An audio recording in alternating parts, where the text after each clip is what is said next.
Төгс тунгалаг 10 амьтан. Бүгдээрээ сайн байцгаана уу? Өмнөх бичлэгүүдээр хар, цагаан, ягаан, шар өнгөтэй амьтдын талаар ярьсан бол өнөөдөр та бүхэндээ төгс тунгалаг 10 амьтны талаар ярихаар шийдлээ. Аливаа амьтад амьдралынхаа их үед буюу төрс, жараахай, авгалдаа байхдаа тунгалаг байх нь илбэг тохиолддог. Учир нь тэд хамгийн эмзэг байх үедээ махчин амьтдаас нуугдах, өөрийгөө өнгөлөн далдлах үүднээс өнгөгүй тунгалаг байдаг. Гэвч нас бий гүйцэж, эргэтийн системд бүрэн хөгжсөний дараа энэхүү шин чанараа хадгалж үлдэх нь биологийн хувьд тунх ховор бөгөөд гайхамшигтай үзэгдэл юм. Тийм учраас амьдралынхаа мөчлөгийн аль нэг хэсэгт биш, харин нас бий төрсөн хойноо тунгалаг хэвээр үлддэг 10 амьтныг жагсаахыг хичээлээ. Хэрвээ та манай цугийг дэмждэг бол доор харах дансан танд өгөх боломжтой. Ингээд бүгдээрээ төгс тунгалаг 10 амьтны талаар мэдж авцгаая. Жагсаалтын 10 дугаар байранд шилэн мэлхий орлоо. Шилэн мэлхий бол хураа газрын хамгийн ер бусын амьтдын нэг юм. Эдгээр мэлхийнүүд нийт 12 төрөлд хуваагдах 2 дид овог бүхий шилэн мэлхийн овогт хариалагддаг. Шилэн мэлхийн овогт хамаарах мэлхийнүүд Төв Америк болон Колумбийн чиглэг ширэнгөө овоос гаралтай боловч одоогоор Мексикийн өмнөд хэсгээс Панам хүртэл, Андын нуруугаар дамжин Венесуэл болон Табого арлаас Боливи хүртэл, харин зарим зүйл нь Амазон, Ориноко голын цав газар, Гвианагийн бүс нутаг, Бразилийн зүүн өмнөд хэсэг, цаашлаад Аргентины хойд хэсэг тархжээ. Шилэн мэлхий жижигвтэр хэмжээтэй буюу 2.5-аас 7.5 см урттай, эгц дээрээс нь харвал бусад модны мэлхийтэй адилхан цайвар ногоон, тод ногоон өнгөтэй харагдах боловч доороос нь буюу хэвлийн хэсгээс нь харвал бүх зүйл өөрчлөгддөг. Өөрөөр хэлбэл тэдний хөлний дагавх болон биеийн доод хэсэг, хэвлий, цээжний арьс маш нэмгэн тунгалаг учраас доторх зүрх, элэг, хоол боловсруулах замын эрхтнүүд нь гаднаасаа нэвт харагддаг. Илүү тодруулж хэлбэл эдгээр мэлхийнүүдийн дотоод үйл явц, тухайлбал зүрхний зохилт, артерийн судсаар цус шахах зэрэг үйл явцыг та өөрийн нүдээр нэвт харах боломжтой гэсэн үг. Тэдний тунгалаг байдал нь шилэн мэлхийг модны ногоон навчин дээр сууж эсвэл унтаж байхад нь бусад махчин амьтдаас нуугдах, өөрийгөө өнгөлөн далдлах боломжийг олгодог. Шилэн мэлхийний биеийн хүрээ буюу ирмэг хэсэг нь тунгалаг байдаг учраас навчин дээр байх үедээ навчны өнгөтэй уусч харагддаг. Ингэснээр махчин амьтад тэдний биеийн тодорхой төрсийг олж харахад хүндрэлтэй болдог. Энэ талаар эрдэмтэд бодит туршилт хийж үзсэн бөгөөд туршилтаар тунгалаг буюу шилэн мэлхий бусад энгийн мэлхийг бодвол шуудын дайралтанд хамаагүй бага өртөж байгааг тогтоожээ.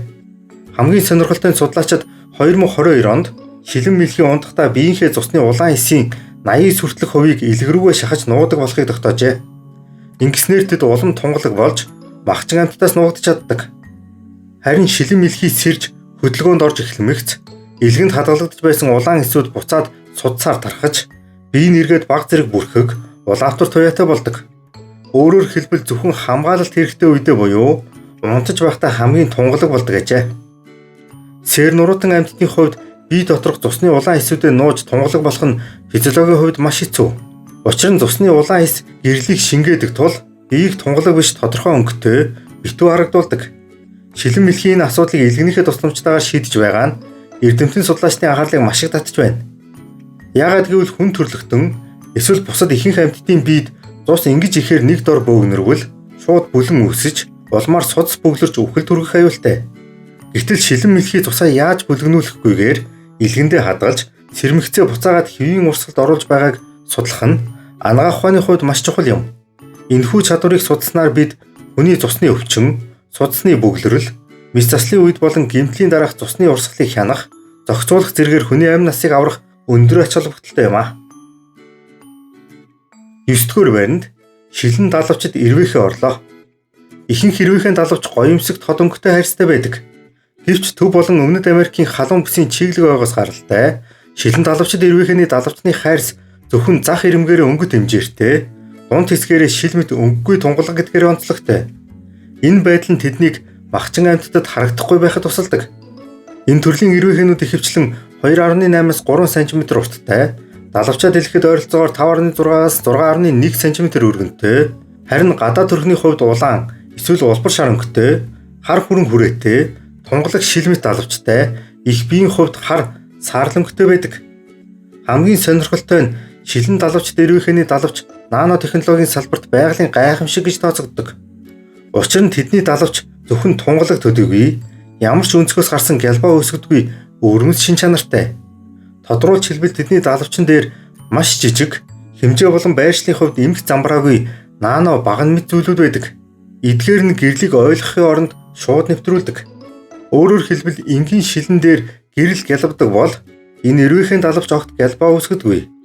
Энэ нь гэрлийн толгойн бүх өнцгөөс шингээж шууд нэвтрүүлж эргэж ойх боломжгүй болгодог.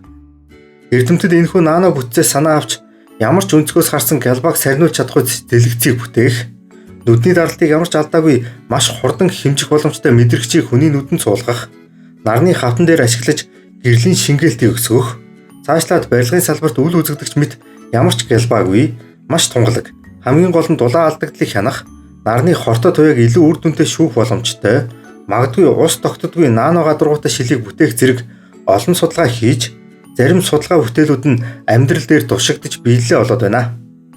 Тийм учраас шилэн далавч дэрвэхээ бол зөвхөн гоо үзэсгэлэн биш, харин физик болон оптик технологийн салбарт асар их үн цэнтэй сурах бичиг юм а. 8 дугаар байранд бөмбөрцөг хэлбэрт хуурай газрын эмгэн өмс орлоо. Эдгээр амьтдыг анх 2012 онд Хорватын Лукинажама Торожама агуйн системд 743-аас 1392 м3-д агуй судлах экспедицийн үеэр илрүүлж 2013 онд албан ёсоор шин зүйл хэмээн тодорхойлжээ. Бөмбөрцөг хэлбэрт хуурай газрын эмгэн өмс нь маш жижиг хэмжээтэй буюу дун нь 141-ээс 181 м өндөртэй, өргөн нь ердөө 0.93-аас 112 м хэмжээтэй бөгөөд хоёр дахь ээрүүл нь бөмбөр хэлбэртэй, 5-аас 6 мушгаа ээрүүлтэй, тунгалаг бүрхүүлтэй гэдгээр онцлогтой. Тодруулж хэлбэл зүүнний сүүгчээр багтах хэмжээний тийм жижиг биетэй гэсэн үг. Эдгээр амьтад газрын гадаргаас 900 м-ийн гүнд барилах агуйн харанхуй бүсэд амьдардаг учраас өрн сохор бөгөөд маш удаан хөдөлгөөнтэй гэдгийг хэлэх нь зүйтэй. Бөмбөрцөг хэлбэрт хуурай газрын эмгэн өмс нь 7 хоногийн турш бэлчээрлэхтэй, хэдхэн миллиметр эсвэл ганцхан сантиметр хөдлөж магадгүй хэмээн судлаачид үздэг. Энэ төрлийн эмгэн өмснүүд устай ойрхон, шаварлаг чиглэг орчинд амьдрахыг илүүд үздэг учраас зүйлийн тархалтын үндсэн хэлбэр нь агуй дотор усны урсгал зөөгдөх, эсвэл сарсан багахаа гэх мэт том амьтдаас хамааралтай байж болно. Агуйн гүнд шаварлаг чиглэг орчинд кальцийн их усүр хязгаарлагдмал учраас тэд хоол тэжээлээс авсан өчүүхэн баг кальцаа зөвхөн бие хамгаалах үүднээс хамгийн нимгэн бүрхүүл үүсгэхэд ашигладаг. Тэгээд ч 1000 м-ийн гүнд харанхуй агуй дотор эдгээр эмгэн умсаар хооллох багчин амьтад бараг байхгүй. Тийм учраас тэдэнд хатуу зузаан хуйг огт хэрэггүй. Хоол тэжээл ховор харанхуй агуйд өөрийн энерги өнгө үүсгэхэд зарцуулах нь ямар ч утга учиргүй учраас тэдний бие болон хуйг ямар ч өнгөгүй тунгалаг ажээ. Энэ бүхнээс дүгнэж хэлэхэд бөмбөрцөг хэлбэрт хуурай газрын эмгэн умс нь хэрэгцээгүй зүйлд энерги зарцуулахгүй байх байгалийн хуулийн хамгийн тод жишээ юм а. Жагсаалтын 7 дугаар байранд Батар мөсөн загас орлоо.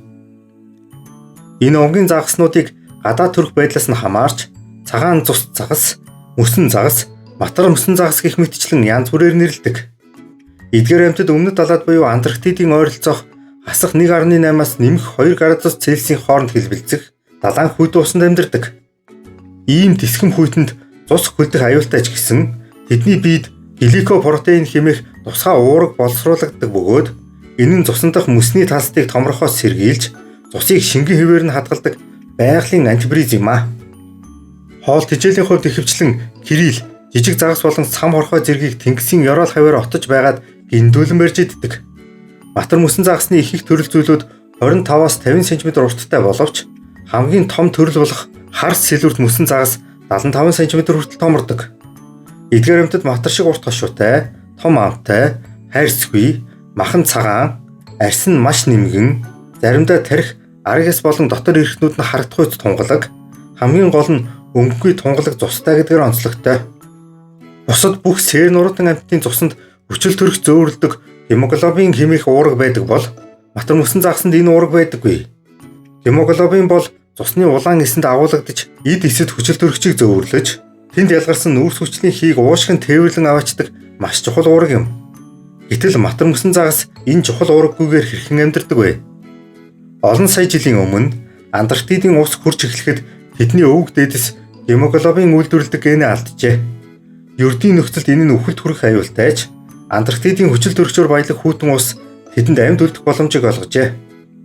Батар мөсөн загаснууд хүчил төрөгчийг шууд цусны цэвэндээ уусган авч арьсаараа дамжуулан шингээж чаддаг. Гэвч тэдний цус хүчил төрөгчийг ердийн загаснаас 10 дахин бага үржигтэй зөөвөрлөдөг.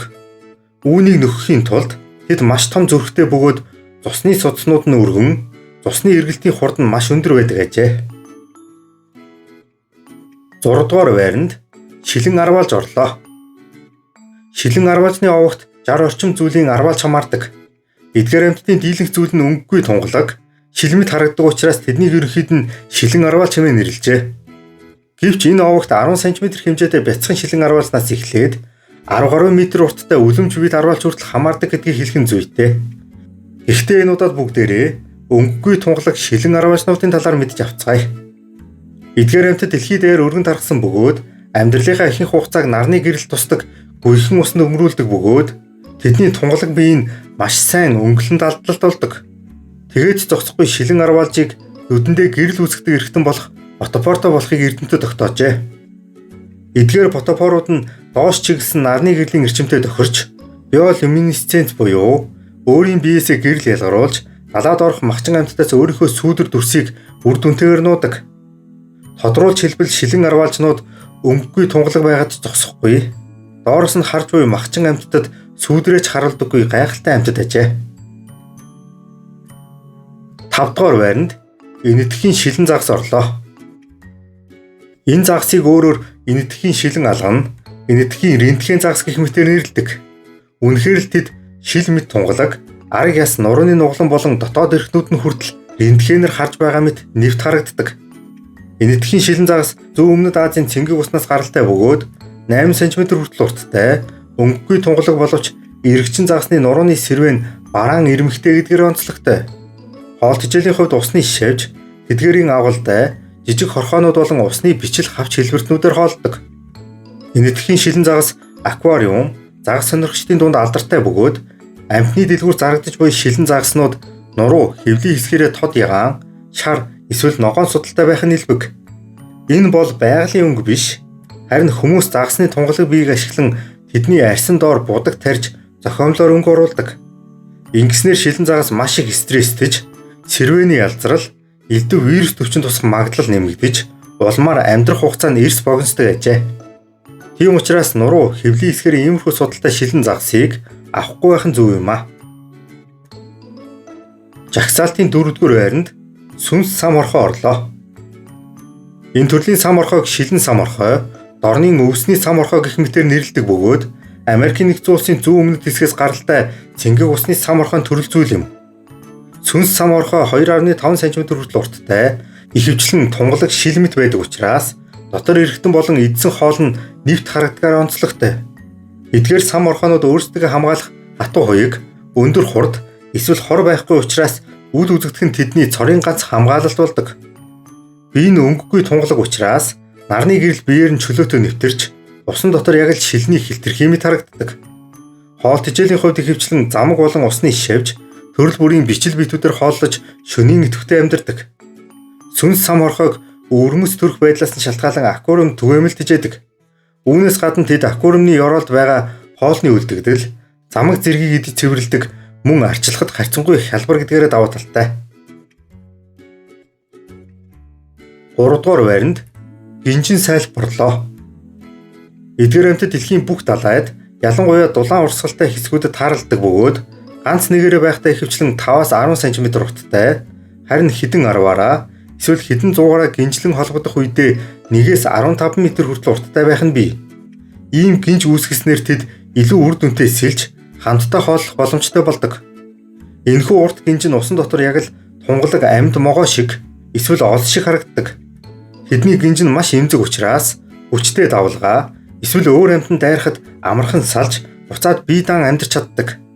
Сайлбууд задгаа далаад амьдардаг ба ус шүршин урагшилж урт гинжин хэлхээ маягийн нэгдэл үүсгэн урсгал даган хөвдөг бөгөөд далайн гадаргуу дээрх фитопланктоноор хооллож тэдгэрийг шингээгээд ялгадас хэлбрээр далайн ёроол руу илгээдэг. Энэ нь агаар мандалтах нүүрс төрөгчийг далайн ёроолд хадгалах замаар дэлхийн дулаалтай тэмцэхэд асар их тус болдог. Хэдийгээр гинжин сайлбууд тунгалаг эмзэг харагддаг боловч маш хурдан өсөж үржих чадвартай. Сайлбууд заримдаа маш олноороо цугларч сайлбын цэцгэлэлт үүсгдэг бөгөөд Энэ үед далайн ус тэр чигтээ тунгалаг цэлцгнүүрээр дүүрсэн мэт харагддаг. Гинжин сайлбууд махлаг хүүдийн маягийн биетэй бараг 100% тунгалаг торгомсог бүтцтэй гэдгээрээ энэ жагсаалтанд орч чадлаа. 2 дугаар байранд шилэн наймаалж орлоо. Энэ бол далайн гүндэх хамгийн нууцлаг бөгөөд гайхалтай тунгалаг амьтдын нэг юм. Тэдний бие бараг бүхэлдээ нэвт харагддаг бөгөөд зөвхөн хоол уцруулах хэрэгтэн нүд болон мэдрэлийн зарим хэсгүүд л тунгалаг биш байдаг. Шилэн наймаалжны тунгалаг байдал нь зүгээр нэг гоё л биш. Харин гэрэл маш бага тусдаг орчинд амьд үлдэх хамгийн чухал зэвсэг нь ажээ. Биег үйцсэн шилэн наймаалж тэмтрүүлийн хамт ойролцоогоор 45 см хүртэл урттай, өнгөгүй тунгалаг нэвт харагддаг гэдгээр онцлогтой. Шилэн наймаалж далайн түвшнөөс доош ихэвчлэн 300-аас 1000 м гүнд, зарим тохиолдолд 3000 м хүртэлх маш гүн хэсэгт ч таарлах боломжтой. Тэднийг зэрлэг байгаль дээр амьдаар нь харах нь маш ховор тохиолдол бөгөөд эрдэмтэд ихэвчлэн далай тэнгисийн гүнд алсын удирдлагатай робот ашиглан маш цөөн тооны зураг бичлэг хийж чадсан байдаг. Тийм учраас шилэн наймаалжны талаарх мэдээлэл зураг бичлэг харьцангуй цөөн боловч яа харахгүй энэ жагсаалтанд орох ёстой амьтдын нэг мөнөөс мөн юм а. Жагсаалтын 1-р байр буюу миний хувьд хамгийн төгс тунгалаг амьтан бол сарны залхаг юм. Сарны залхаг бол дэлхийн бүх далай тэнгист хамгийн түгээмэл тархсан тунгалаг амьтдын тод жишээ бөгөөд шүхэр буюу хонх нь ихэвчлэн 25-аас 40 см өргөнтэй, хонхны дээд хэсгээрээ амархан харагдах 4 дах хэлбэртэй бэлгийн булчирхаатай гэдгээр онцлогтой. Сарны залхаг тарих, зүрх, цус болон уушиггүй амьтан учраас арьсаараа дамжуулан уснаас шууд хөрчил төрөгчийг авдаг. Эдгээр далайн залхагнууд богино нарийн тэмтрүүлүүдэд ашиглан далайн залхаг, планктон, нялцгай биетнүүдийг цуглуулж биедээ авчирч хоолдог. Сонирхолтой нь сарны залхаг маш их хэмжээний улбар шар өнгөтэй хавчны агуултай, эсвэл ягаан өнгөтэй планктон идвэл тухайн эзэн хоол хичээлээс хамаарч шаргал эсвэл ягаан туяатай болж өөрчлөгддөг. Энэ бол тэдний шилшиг тунгалаг байдлаас шалтгаалan хоол боловсруулах үйл явц нь ил харагдаж, цаашлаад бэлгийн булчирхаанд түр хугацаанд өнгө орж буй хэрэг юм. Эцэст нь хэлэхэд сарны залхаг бол далайн экосистемд загас болон бусад амьтдын чухал эдэж тэжээл болохоос гадна өөрийнхөө тунгалаг байдлаараа багцтаас хамгаалагдаж чаддаг байгалийн гайхалтай бүтээл юм а. Ингээд та бүхэндээ төгс тунгалаг 10 амьтны талаар танилцууллаа. Миний зүгээс аль болох өөр төрөл зүйлд хамаарах хамгийн сонирхолтой, хамгийн төгс тунгалаг 10 амьтныг жагсаахыг хичээлээ. Жагсаалтанд ороогүй боловч цэцэгт халбын, торхон нүдэд загас, авраг галт пиросом, копипод, далайн хушиг гэх мэт олон төрөл зүйлийн амьтад байдгийг хэлэх нь зүйтэй. Хэрвээ та манай сувгийг дэмждэг бол доор харагдах дансанд хандив өгөх боломжтой. За бүгдээрээ сайн байцгаана уу? Тэгээд бичлэг болгоны төгсгөл дээр өмнөх бичлэгүүдээр доор нь бичсэн хүмүүсийн сэтгэгдэл комментуудыг уншихаар шийдсэн байна. За ингээд бүгдээрээ дэлхийн хамгийн өвөрмөц төрхтэй 10 амьтан гэсэн бичлэгний доор хүмүүс ямар сэтгэгдэл үлдээснийг уншицгаая. Намайг биолог дуртай болгосон ганц сувгдаа. Гэхдээ би муулдаа гэж бичсэн байна. Зүгээрээ маш баярлалаа. Дараагийн удаад мөслөгийн талаарх сонирхолтой 20 амьтын талаар дурдаач. Чиний дуу хоолой эмэгтэй хүнийхээс дутхгүй цээлхэн уянгалаг юм аа. Цаашдын уран бүтээлд чинь амжилт хүсье өрөөё гэсэн байна. Маш их баярлалаа. Тэгээ энтэй адилхан бас нэг мөслөгийн амьтдын талаар яриад өгөөч гэсэн сэтгэгдэл байсан. Энэ талаар бас бичлэг хийя гэд бодож байгаа. Ер нь хийх баха. Дараагийн бичлэг дээр миний комментиг уншаарай гэж. За уншсан шүү. Йоо тэр бүхэнгийн ивэр гаргадаг бол жинхэнэ зайлаа дадаа гэсэн байна. Энэ нь бол үний шүү. Тэнтэй адилхан бас хэд хэдэн комментууд байсан. Ер нь Монгол улсын хэмжээнд сүүлийн үед бас хулгайн агнуур, хүрэн баавай, хандгай гэх мэт амьтдыг агнсан, хууль бусаар зарахыг борлуулахыг оролдсон тиймэрхүү мэдээлэлүүд бас их явж илээ. Энэ тал дээр ер нь бол хууль бус агнуур битгий хийгээч л гэж хүмүүст хэлмээр байна да. Йоо зарим нь ямар худлаа юм шиг үлгэрийн сонсогдож байна. Өдний 30 наслахтай ямар ч ютуберүүдээс үзэж байгаагүй мэдээллүүд байна. Сайнаар шүү, үнэхээр мэдэхгүй мэдээллүүд байгаад байна гэсэн байна. За баярлалаа. Хүү яхаа Монгол улсын улаан ном цуурлаа хийхгүй юм уу гэж хэлсэн байна. За энэ цуурлыг бол би ер нь хүмүүс маш их баг үздэг. Юу гэх юм. Ер нь үзэлт маш багтай ч гэсэндээ би энэ цуурлыг ер нь хизээч дуусгахгүй хийхэ болохгүй гэж бодож байгаа. Ер нь үргэлжлүүлж хийсээр байна. одоо ингээд Монгол улсын улаан ном байна. Тэгээд энэ Монгол улсын улаан номон дээрх бүх амьтан ургамлыг ер нь хитий үзэгч багтай байсан ч гэсэн би бүгднийг хийж дуусгана гэсэн бодолтой байгаа. Тэгээд ер нь бол өөрсдийнхөө төрсөн их нутагтаа байгаа ховорцсон устж өгөө болж байгаа эсвэл устж өгөө болсон эдгээр амьтдыг мэдэх, хамгаалах гэдэг бол маш чухал учраас миний хувьд хэдий үзэлт багтай ч гэсэндээ хүмүүс харьцангуй бага сонирхдог ч гэсэн Монгол улсын улаан номонд орсон бүхэл амьтан ургамлуудыг яаж дуусгана гэсэн бодолтой байгаа. Монгол улсын улаан номны талаар ингээд бичлэг хийгээч гээд биччихээг нь өөрөө маш сайхан санагдаж байна. Бүгдэнд нь баярлалаа.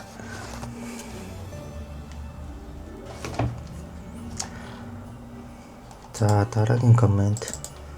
Ийм залуу ээжээ харах юмсан гэж бодоод л явсан юм аа гэсэн байна. Баярлалаа. Яг л ийм юм байгаа дөө. Монголын аль нэг телевиз ажилд авдаггүй юм байх та. Дээр үед Оросын амтны ертөнцгээд гоё сувг гардаг байлаа гэсэн байна. Үнэн шүү. Тухайн үед гарч исэн тийм Оросын бас өөр улсуудын ч гэсэн нэвтрүүлгүүдийг ер нь маш үзэх дуртай байсан. Тэгээ бас сэтгэл хоногссон бас тийм гоё дуунууд ч гэсэн байдаг, тав ч гэсэн мэдчихэе баг. Хувьдаа амьтанд айгүй сонирхолтой. Тэгээд хаанаас мэдлэг авах уу гэд дандаа хайдаг байсан. Танаас сувг хамгийн чанартай шүү гэд зүрхгээ явуулсан байна. Маш их баярлалаа. Тэгээд зөндөө олон амьтдын талаар манай цугц цаашлаад мэдж аваарэ гэж хүсье. Өмнөх бичлэгээс хамгийн онцлог нэг сэтгэл байсан. Тэрэн дээр болохоор Болжмор Соги гэдэг хүн болохоор хоёр хүүхдийн маань хамгийн дуртай сувгаа 2 жилийн өмнөөс буюу 5-аас 7 настай байхаас үзэж эхэлсэн. Зурсан зураг дээр нь хүртэл Наг ТV гэсэн бичиг явж байдгаа гэж сэтгэл ирсэн. Тэгээд тухайн эцэг нь болохоор хүүхдээ маш их дэмждэг.